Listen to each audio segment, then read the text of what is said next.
मैं बड़ा फोन उठाऊं मैं कैसे पब्लिक में खड़ी लड़की पटाऊं। सर सुसु ब्रेक ना। मूवी में हम दो लड़कियों को देखते हैं, बिट्टू और चांद।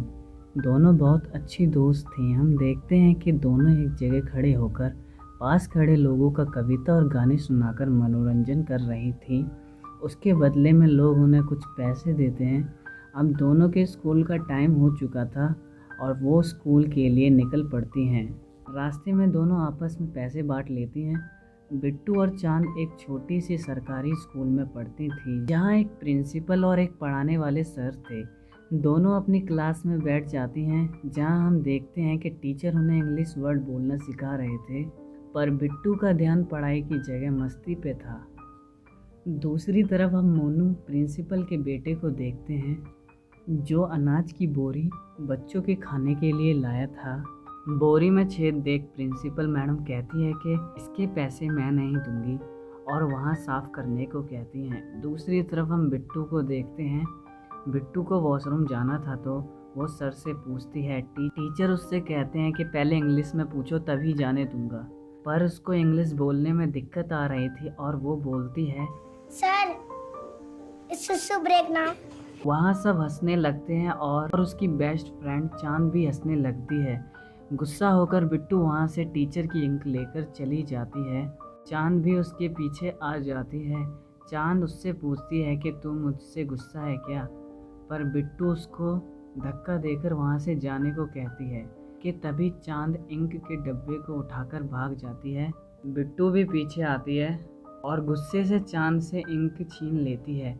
चांद बिट्टू से कहती है कि मेरी गलती नहीं है कि तू स्कूल में फेल होती है। ये सुनकर बिट्टू गुस्से से चांद पर इंक डाल देती है और दोनों में लड़ाई हो जाती है। टीचर किसी तरह उनको छुड़ाते हैं और बिट्टू से कहते हैं कि तू अपनी बेस्ट फ्रेंड से क्यों लड़ रही है। चांद पर इंक देख बिट्टू से पूछते हैं कि इंक कहाँ से आई तुम्हारे पास, क्या तुमने चोरी की, और बिट्टू को प्रिंसिपल के पास भेज देते हैं। अब हम सलमा आंटी को देखते हैं, जो स्कूल में बच्चों के लिए खाना बनाती थी। सलमा आंटी प्रिंसिपल मैडम से कहती है कि तेल के कंटेनर में से गंदी बदबू आ रही है, मैं इससे खाना नहीं बनाऊंगी। पर प्रिंसिपल मैडम कहती हैं कि सरसों का तेल है, बदबू तो आएगी, जो है उसी से खाना बनाओ। सलमा आंटी उसी तेल से खाना बना देती हैं। मैडम बिट्टू से कहती हैं कि जब तक सॉरी नहीं बोलोगे जब तक खाना नहीं मिलेगा, और बिट्टू सलमा आंटी के पास चली जाती है उनकी मदद करने के लिए।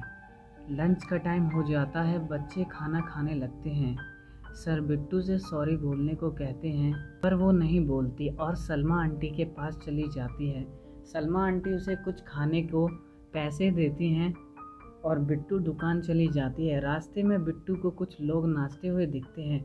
बिट्टू भी उनके साथ नाचने लगती है कि तभी हम प्रिंसिपल मैडम को जहाँ बच्चों के लिए खाना बनता था वहाँ की तरफ भागते हुए देखते हैं। वहाँ जाकर वो जिस तेल से बच्चों के लिए खाना बना था उस कंटेनर को ढूंढने लगती है। मोनू पूछता है क्या हुआ, और हमें पता लगता है कि जिस तेल से सलमा आंटी ने खाना बनाया था वो खेतों में डालने वाली जहरीली दवाई थी। अब हमें स्कूल दिखाया जाता है जहाँ सारे बच्चे जमीन पर पड़े हुए थे। इसका मतलब बच्चों ने जहर का बना हुआ खाना खा लिया था। प्रिंसिपल की लापरवाही की वजह से सारे बच्चे मर जाते हैं और मूवी का यहीं पे एंड हो जाता है। ये मूवी एक सच्ची घटना पे आधारित है जो कि बिहार में घटी थी।